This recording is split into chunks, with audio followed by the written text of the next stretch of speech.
Perfect yung combination ng puto bongbong natin. Hindi ganun katamis. Parang nagkaroon ng twist yung ating puto bongbong. Merry Christmas, Madiskarte Moms! Pasko ang panahon ng pagbibigayan, pagmamahalan at handaan. Kaya ituturo ko sa inyo ang isang Christmas recipe na pwede nyong pagkakitaan. I'm Nina Bacani, ang inyong negosyo mami, at ito ang Diskarte sa Kusina, powered by PLDT Home. But first, click like, share, and subscribe at i-hit mo na rin ang notification bell for more Madiskarte tips dito lang sa Madiskarte Moms PH YouTube channel.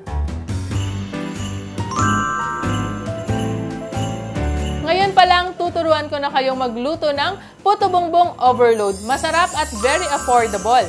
Madali lang din siyang gawin, kayang-kaya mo kahit na busy ka this holiday season. Kaya naman, simulan na natin. Dito sa ating bowl, meron itong 2½ cups ng glutinous flour. Ngayon, idadagdag ko yung ½ cup ng ating rice flour. At syempre, para sa pampakulay natin, gagamit tayo ng ube flavoring. Yan, halo-halo lang. Tapos magbubuo-buo na to. Gamit tayo ng grater, cheese grater. Pwede na tayong magbalot. Meron ako ditong margarine. So, 1 tablespoon, kalat ko lang dito. Ang gagawin ko is parang pabilog yung ating mixture.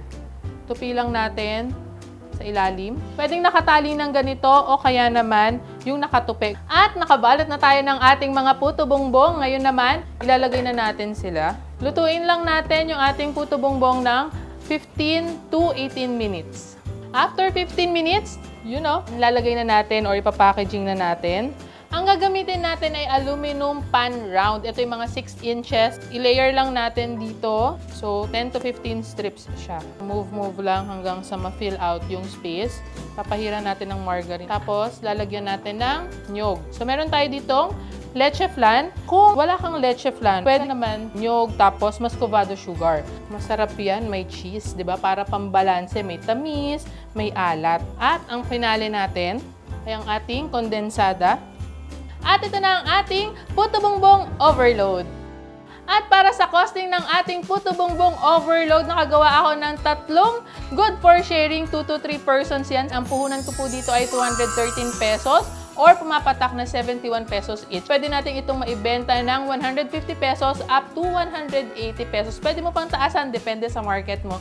Ang tubo or kita naman natin ay pwedeng mag-range ng 237 pesos up to 327 pesos. From traditional favorites to innovative creations, kahit ngayong Nobyembre pa lang, taste the magic of Christmas with puto bongbong overload.